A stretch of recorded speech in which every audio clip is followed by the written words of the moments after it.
이 시간 우리에게 주시는 하나님의 말씀 먼저 찾아보도록 하겠습니다. 구약 여호수아 1장 1절에서 9절 말씀을 함께 찾아보도록 하겠습니다.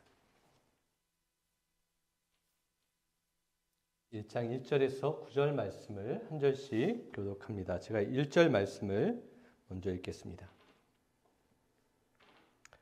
여호와의 종 모세가 죽은 후에 여호와께서 모세의 수종자 눈의 아들 여호수아에게 말씀하여 이르시되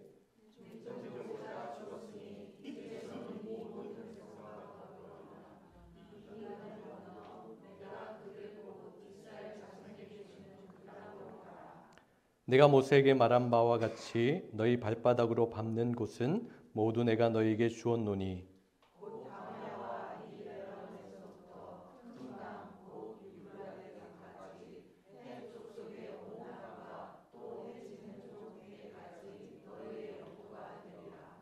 내 평생에 너를 능히 대적할 자가 없으리니 내가 모세와 함께 있었던 것 같이 너와 함께 있을 것임이니라. 내가 너를 떠나지 아니하며 버리지 아니하리니.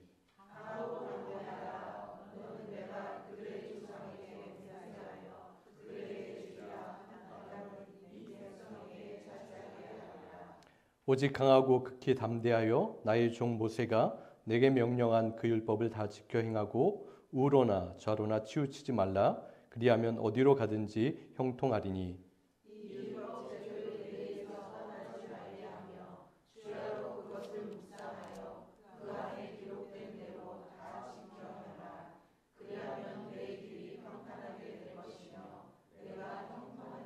같이 읽겠습니다.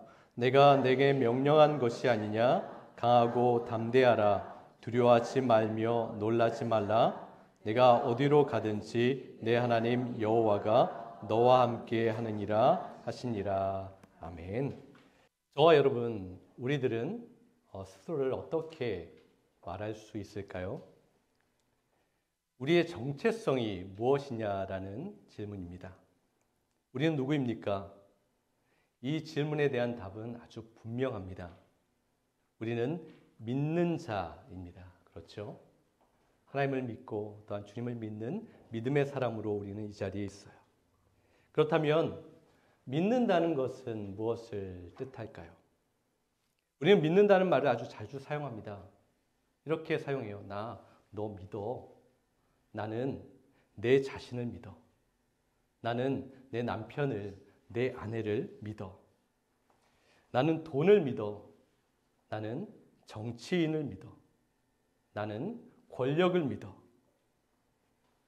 여러분은 무엇을 믿고 있습니까? 위에 열거한 것 중에서 정말 믿을 만한 것, 믿을 만한 사람이 있습니까?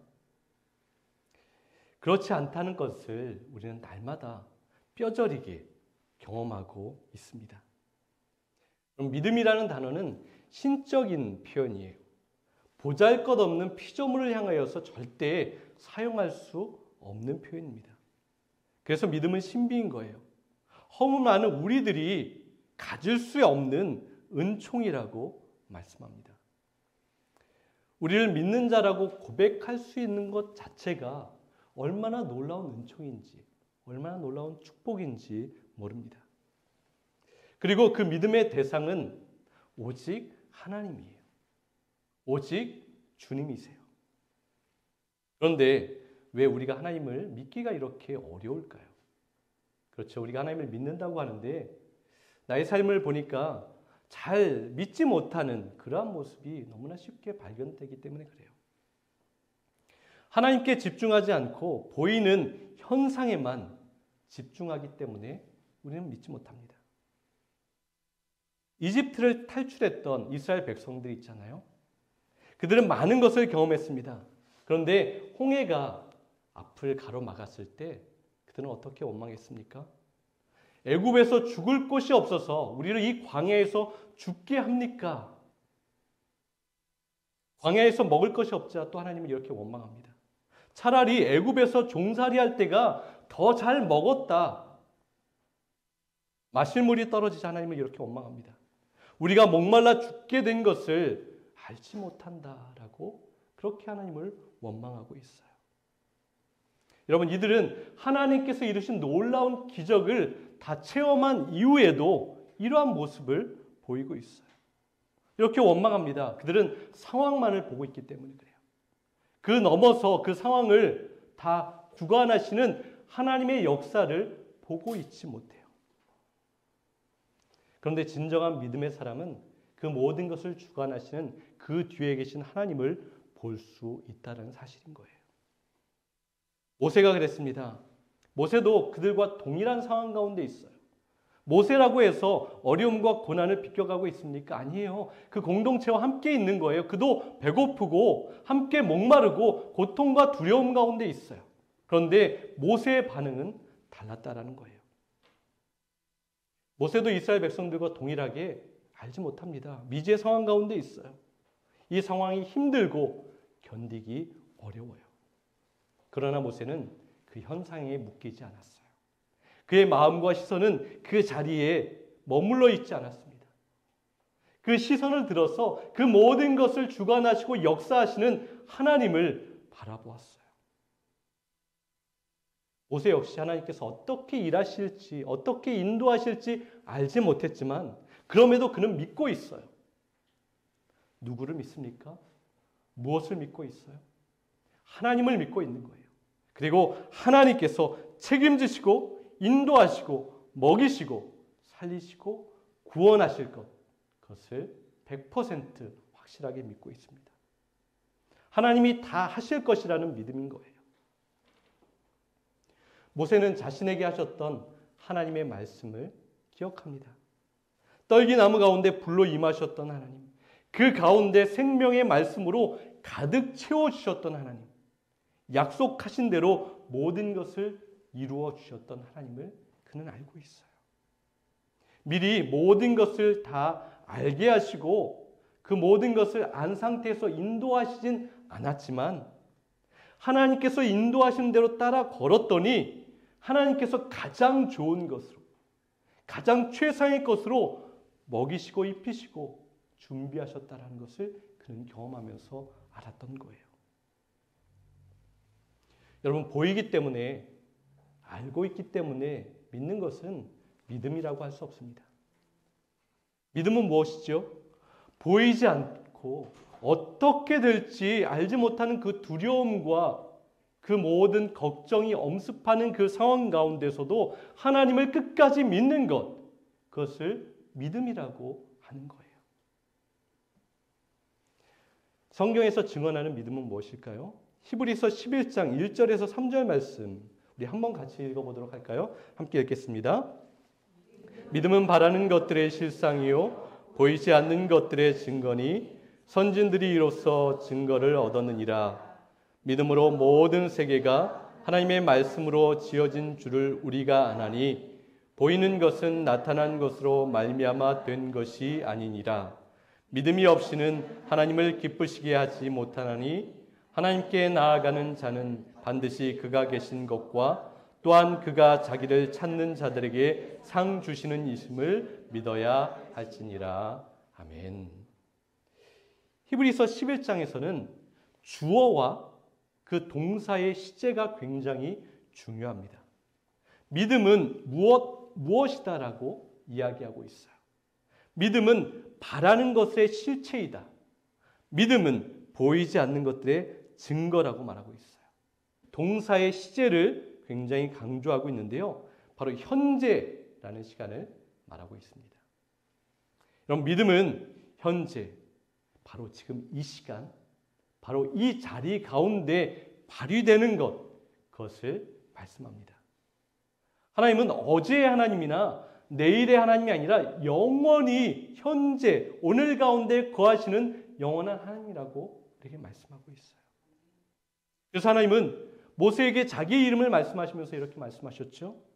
나는 스스로 있는 자였다라고 말하지 않고 나는 스스로 있는 자다라고 하나님께서 말씀하세요. 이것이 정말 중요하고 복된 소식입니다. 왜냐하면 우리가 지금 아플 때 하나님은 나는 너의 치료자다라고 하나님께서 말씀하시는 거예요. 우리가 무엇인가 필요할 때 나는 지금 너의 공급자다라고 하나님께서 말씀하십니다. 항상 하나님은 우리의 현재세요. 우리를 구원하기 위해서 지금 그 자리에 계십니다. 그리고 지금 이 자리에 이 순간 우리와 함께 하십니다. 그리고 믿음은 실상이죠. 실체라는 거예요. 믿음은 바라는 것들의 실상이다. 무엇을 말하고 있죠? 믿음은 보이지 않지만 우리가 믿음이라는 것을 볼 수는 없잖아요. 그러나 믿음은 실제로 존재한다라고 선포하고 있어요. 그래서 믿음이 역사를 이루어내는 거예요. 그리고 믿음이 하나님을 영화롭게 합니다. 모든 세계가 하나님의 말씀으로 지어진 줄을 우리가 어떻게 알 수 있다라고 말하고 있죠? 믿음으로예요. 믿음이 있으면 믿음의 필터를 통하면 하나님께서 모든 만물을 지으시고 우리에게 행하신 모든 것들을 분명하게 보고 믿을 수 있다라고 말씀하세요. 오늘 본문 여호수아 1장을 한번 보세요. 하나님께서 여호수아에게 말씀하셨습니다. 그리고 그에게 말씀을 들려주셨어요. 언제 말씀을 들려주셨습니까? 1절 한번 보세요. 한번 같이 읽어볼까요? 여호와의 종 모세가 죽은 다음에 여호와께서 모세의 후계자 눈의 아들 여호수아에게 이렇게 말씀하셨다. 언제 말씀하셨습니까? 모세가 죽은 다음에 하나님께서 말씀하셨어요. 사실 여호수아에게 모세라는 존재는 대단한 존재였습니다. 마치 그에게는 하나님과 같은 존재였어요. 믿고 따를 수 있는 존재였습니다. 그만 있으면 두려울 것이 없었어요. 걱정할 것이 없이 그냥 따라 걷기만 하면 되었어요. 그런데 그러한 모세가 죽었어요. 그가 이제 떠났습니다. 가장 확실하게 의지하고 신뢰했던 가장 큰 부재가 생긴 거예요. 허전하면서도 불안합니다. 걱정이 되는 거예요. 너무나 무섭습니다. 몸이 자꾸 떨리는 거예요. 그래서 오늘 본문에 보면 강하라, 담대하라, 두려워하지 말라, 놀라지 말라 라는 단어가 10번이나 이상 반복되어 기록되고 있어요. 이렇게 말씀하시는 하나님의 그 말씀을 보면 지금 여호수아의 상태를 우리가 생각해 볼 수 있어요. 얼마나 지금 약한지, 얼마나 그가 마음이 흔들리고 있는지, 얼마나 두려워하고 있는지, 얼마나 놀라고 있는지 하나님께서 다 아시는 거예요. 지금 여호수아는 자신이 그렇게 의지하던 모든 것들이 다 사라지고 부재하니까 인생 최고의 고통 속에 빠져 있습니다. 너무 아픈 거예요. 앞이 캄캄합니다. 어떻게 한 걸음을 걸어가야 할지 알지 못하는 상황이었어요. 심리적 불안이 견딜 수 없게 만들었어요. 그런데 여러분, 우리도 이러한 경험을 할 때가 참으로 많이 있습니다. 그런데 여러분, 여호수아에게 이러한 모든 힘든 순간은 그에게 축복을 가지고 오는 순간이었음을 우리는 알아야 합니다. 자신이 의지하던 모든 것의 부재를 경험하게 될 때 그 모든 부재를 가득 채우고 남음이 있는 하나님의 말씀이 그에게 부어졌어요. 하나님이 말씀하셨습니다. 너의 평생에 너를 능히 대적할 자가 없다. 내가 너와 함께 있을 것이다. 내가 너를 떠나지 아니하며 버리지 않을 것이다. 강하고 담대하라. 내가 어디로 가든지 내 하나님 여호와가 너와 함께한다라는 하나님의 말씀이 들려지기 시작했어요. 하나님의 말씀이 우레처럼 소리 크게 들려졌습니다. 생명의 말씀이 그를 충만하게 채우셨어요. 여러분, 우리에게도 고통의 순간이 있죠. 아픔의 자리에 있을 때가 있습니다. 그때 하나님의 말씀이 우리를 찾아오세요. 하나님의 말씀이 우리를 회복시키시고 우리를 충만하게 하십니다. 때로 아픔과 고통, 두려움과 믿었던 것들이 다 무너져 내릴 때 우리는 모든 것이 다 끝나버린 것 같다라고 생각됩니다. 그런데 그렇지 않다라는 거예요. 하나님께서 우리에게 말씀하세요. 그때 하나님께서 더 강력하게 우리를 붙들어 주시는 거예요. 하나님의 말씀으로 더 충만하게 채워주십니다. 우리를 사로잡으세요. 우리의 심령 가운데 하나님을 믿을 수 있는 그러한 힘과 용기, 믿음을 가득 채워주시는 거예요. 심령이 가난해질 때 그렇게 되는 거예요. 내 마음이 상할 때입니다. 나를 둘러싼 상황이 결코 쉽지 않을 때예요. 간절함과 갈급함이 차오를 때입니다. 그때 하나님께서 우리의 마음 가운데 하나님의 말씀을 채워주세요. 천둥 소리처럼 아주 큰 하나님의 음성이 우리를 휘어잡고 우리를 사로잡습니다. 그리고 하나님의 말씀은 우리를 믿음의 자리로 이끌어 가시는 거예요. 그 전에는 믿을 수 없었는데 이제는 하나님의 말씀과 하나님의 뜻을 알게 되고 더욱더 믿음이 성장하고 자라나서 믿음의 자리 가운데 있게 되는 거예요. 그런데 어떤 사람들은 이렇게 이야기하는 사람들이 있어요. 하나님의 음성을 직접 듣겠다라고 이야기합니다. 그리고 하나님의 음성이 직접 나에게 들려졌으면 좋겠다라고 그렇게 이야기하는 사람들이 있어요. 하나님의 음성이 내 귀에 정말 들려지면 나는 믿겠다라고 해요. 나는 다 순종하겠다라고 그렇게 이야기합니다. 그런데 여러분, 그렇게 할 필요가 없어요. 하나님께서는 그 음성을, 그 뜻을 우리에게 기록하여 주신 성경 말씀에 다 담아 주셨습니다. 어떤 사람은 하나님의 음성을 직접 듣기 원한다고 해서 100일 작정 기도를 해요. 40일 금식 기도를 합니다. 1,000번째 헌금을 드려요. 마치 물을 떠놓고 정성을 다하여서 무엇인가 빌면 얻을 수 있는 것처럼 생각합니다. 자신의 정성이 모자라서 하나님의 음성을 듣지 못한다라고 그렇게 생각해요. 그런데 여러분, 이것처럼 미련한 것이 없습니다. 하나님께서 이렇게 말씀하시는 분이십니까? 아니에요. 우리가 무엇인가를 바쳐서 정성을 다하여야 하나님께서 음성을 들려주시는 분이세요? 아니라는 것이죠. 하나님은 지금도 우리에게 말씀하고 있어요. 우리가 무엇인가를 바쳐서 정성을 다해서 하나님의 음성이 들리는 것이 아니라 우리가 가지고 있는 기록된 성경을 통하여서 하나님은 지금도 쉬지 않고 우리에게 하나님의 음성을 들려주고 계세요. 그런데 우리가 그것을 듣지 않고 그것을 소중하게 생각하지 않고 그 음성을 따르지 않는다는 거예요. 우리가 요나서 성경 공부를 시작했지요. 이 말씀을 통해서 하나님께서 우리에게 가지신, 우리에게 주고 싶은 그 메시지를 하나님께서 전달해 주실 거예요. 요나에게 하셨던 말씀을 기록한 이유가 무엇일까요? 단지 이러한 일이 있었다, 역사적인 사건을 알기 위해서 그것을 기록하셨을까요? 그렇지 않아요. 그 기록된 말씀을 통해서 요나에게 하셨던 말씀이 지금 이 시대에, 이 시간을 살아가는 우리에게 주시는 메시지와 교훈이 있다는 거예요. 그 가운데 하나님의 뜻을 발견하고 거기에서 순종하고 따라 걷는 그런 삶을 살아가라고 우리가 하나님의 말씀을 묵상하고 공부하고 함께 나누는 것입니다. 본문 8절 한번 볼까요? 같이 한번 읽겠습니다. 이 율법책을 내 입에서 떠나지 말게 하여 주야로 그것을 묵상하여 그 안에 기록된 대로 다 지켜 행하라. 그리하면 내 길이 평탄하게 될 것이며 내가 형통하리라. 로마서 10장 17절도 한번 같이 읽어보도록 하겠습니다. 함께 읽겠습니다. 그러므로 믿음은 들음에서 나며 들음은 그리스도의 말씀으로 말미암았느니라. 아멘. 여러분, 그렇다면 믿음은 어떻게 생깁니까? 내가 믿어야지. 내가 믿어야지. 다짐한다고 믿음이 생깁니까? 또는 기적을 보게 되면, 놀라운 일을 보게 되면 믿음이 생깁니까? 아니요. 믿음은 들음에서 나온다라고 말씀에서 기록하고 있어요.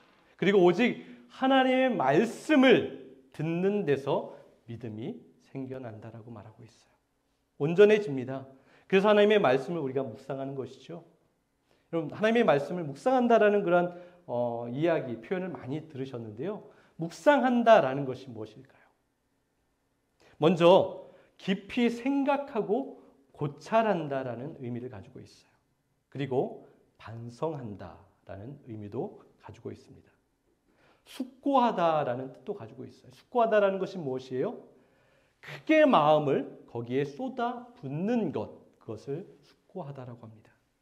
그리고 묵상하다, 원어의 의미는 상상력을 발휘한다입니다. 마음의 눈으로 그려보는 거예요.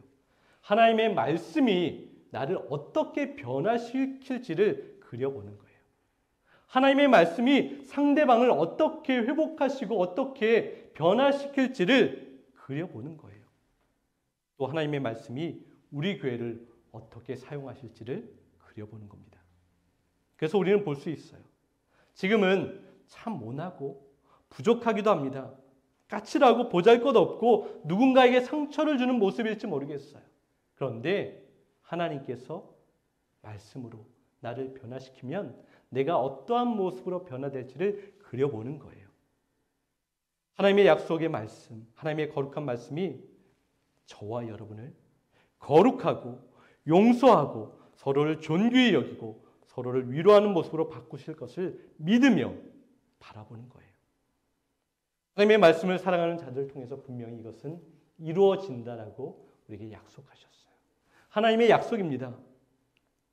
그렇다면 우리가 묵상해야 하는데 어떻게 묵상해야 할까요? 시편 119편 48절을 한번 같이 읽어볼까요? 읽겠습니다. 또 내가 사랑하는 주의 계명들을 향하여 내 손을 들고 주의 율례들을 작은 소리로 읊조리리이다. 이 읊조리다라는 단어가 굉장히 중요합니다. 원어를 보면 히브리어로 하가라는 단어로 쓰여졌어요. 그런데 이 읊조리다라는 단어를 다른 번역본에는 다 묵상하다라는 단어로 기록하고 있어요. 오늘 본문 여호수아에서도 묵상하다라는 단어가 바로 이 하가라는 단어예요. 그리고 이 단어는 되새기다, 울다, 말하다라는 뜻을 가지고 있습니다. 소리내서 작은 소리로 계속해서 중얼거리는 거예요. 이 중얼거리다라는 표현이 좀 이상하다면 작은 소리로 쉬지 않고 선포하는 것입니다.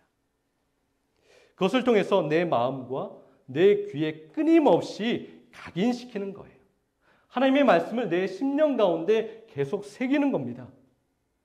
우리의 신비 가운데 하나님의 말씀이 잊혀지지 않도록 아주 강하게 새기는 거예요. 회사의 성격도 굉장히 호탕하고 맡은 일도 아주 잘하고 유머 감각도 좋고 모든 일에 적극적으로 솔선수범하는 직원이 한 명 있어요. 그런데 이 사람은 누군가 대화를 할 때 분위기가 좋아지거나 좀 그 사람과 친밀감이 형성되었다라고 생각이 되면 매번 좀 불쾌한 그러한 단어들을 사용하거나 불미스러운 농담을 하기 시작합니다. 저에게도 여러 사람이 와서 그 사람의 이야기를 전달해 주었어요. 그러면서 그 이야기를 전해주는 사람이 그 사람은 항상 그렇게 안 좋은 생각들만을 계속 한다라는 거예요. 그 생각들을 되뇌이다 보니까 그 직원은 누군가 좀 친해지고 분위기가 만들어지면 그 사람에게 그렇게 불미스러운 음담패설과 같은 것들을 계속해서 하게 되는 거예요. 입을 열 때마다 그러한 잘못된 행동들이 자연스럽게 나오게 되는 것이죠. 여러분, 그래서 내 마음에 무엇이 우리를 붙들고 있는 것, 어떠한 생각을 가지고 있는 것, 그것이 정말 중요하다라고 말씀합니다. 어떠한 말들을, 어떠한 생각들을 읊조리는 것, 그것이 중요합니다. 악한 것들을 자꾸 생각하면 그것을 되뇌이면 그 악함이 나를 채워버리는 거예요. 그래서 사단은 하나님의 말씀이 우리를 다스리고 우리 가운데 채워지는 것을 계속해서 방해하고 있어요. 여러분, 하나님께서 여호수아에게 가장 먼저 하신 말씀이 무엇입니까? 밤낮으로 말씀을 하가, 묵상하라는 거예요. 작은 소리로 선포하라고 말씀했어요. 여러분, 전쟁에서 어떻게 이겨야 하는 방법을 말씀해 주어야 하는 거 아닙니까? 우리는 그렇게 생각해요. 지금 바로 앞에 가나안 백성들과 전쟁을 해야 하는데 무슨 말씀입니까? 지금 싸워서 이길 방법을 그럼 묘책을 좀 가르쳐 주셔야 하는 것이 아닙니까? 라고 생각해요. 그런데 하나님은 뭐라고 말씀하셨죠? 하나님의 말씀을 붙들라라고 말씀하셨어요. 그 말씀을 묵상하고 되새기고 마음에 새기라고 말씀하셨어요. 왜 그렇습니까? 전쟁은 하나님께 속해 있기 때문에 그래요. 전쟁은 나에게 속해 있다. 너는 나의 말씀을 붙들고 새기고 그 말씀을 읊조리고 그 말씀을 지키고 행하고 살아가면 내가 너의 앞에 나아가서 모든 대적들을 이기고 승리를 주겠다. 하나님께서 그 약속을 주고 계세요. 이것보다 확실한 약속, 이것보다 확실한 축복이 있습니까? 여러분, 우리가 날마다 하나님의 말씀을 묵상하면 하나님의 말씀이 우리를 사로잡으면 하나님의 말씀이 우리 안에 가득 채워지면 하나님의 뜻이 우리 인생 가운데 자연스럽게 나타나게 됩니다. 거룩함으로 변화되는 거예요. 나의 삶이 변화되고 나를 통해서 내 가정이 위로를 받습니다. 나를 통해서 하나님의 사랑이 흘러가게 되는 거예요. 주위의 사람들이 격려를 받습니다. 성경에서 말하는 믿음, 우리는 믿음은 우리가 믿는 것 같잖아요. 그런데 성경에서 믿음은 오는 것이라고 말하고 있어요. 진정한 믿음은 하나님께로부터 옵니다. 진정한 믿음은 하나님의 말씀으로부터 오는 거예요. 들어오는 거예요. 그리스도의 말씀을 통하여서 우리의 마음 가운데 믿음이 생기게 됩니다. 믿음의 주요, 또 온전하게 하시는 이라는 표현이 있잖아요. 이 말씀을 원어에서는 이렇게 기록하고 있어요. 믿음의 시작이요 끝이신 예수를 바라보자. 예수님이 믿음의 시작이고 믿음의 끝이 되십니다. 사랑하는 빛의 교회 여러분, 하나님의 말씀을 깊이 묵상하십시오. 내 속에 계속 선포하십시오. 입술을 열어서 읊조리세요. 선포하세요. 하나님의 말씀을 사랑하고 묵상하면 우리의 믿음은 결실하게 됩니다. 믿음은 자라나게 되는 거예요. 믿음의 사람이 됩니다. 말씀을 깊이 묵상할 때 우리는 알지 못해도 하나님을 믿게 되는 거예요. 보이지 않아도 하나님을 믿게 됩니다. 갈 바를 알지 못해서 낭망하고 주저앉는 것이 아니라 하나님을 의지하여서 믿음의 발걸음을 내어놓을 수 있는 거예요. 하나님의 말씀을 묵상할 때, 내 심령 가운데 선포할 때, 그것을 읊조릴 때 그 놀라운 역사가 일어나게 됩니다. 하나님이 약속하셨기 때문에 그래요. 하나님의 말씀은 불변하기 때문에 그렇습니다. 그래서 진정한 믿음의 사람이 우리는 되어야 합니다. 신명기 6장 6절에서 7절 말씀 한번 같이 읽어볼까요? 오늘 내가 내게 명하는 이 말씀을 너는 마음에 새기고 내 자녀에게 부지런히 가르치며 집에 앉았을 때에든지 길을 갈 때에든지 누워있을 때에든지 일어날 때에든지 이 말씀을 강론할 것이며. 아멘. 여러분 언제 어디서나예요. 상황에 관계없이 하나님의 말씀을 붙들고 하나님의 말씀을 새기라고 하십니다. 나에게 새기고 우리 자녀에게 새기고 내가 만나는 모든 사람들의 마음 가운데 새기는 거예요. 그렇다면 내가 그것을 선포하는 것이고 내가 그것을 마음에 품고 살아가는 것입니다. 아침 일어날 때마다 그렇게 결단하고 선포하는 거예요. 그리고 잠자리에 들 때 하나님의 말씀으로 잠자리에 들어서 일어나게 하여 주시옵소서. 그렇게 선포하는 것입니다.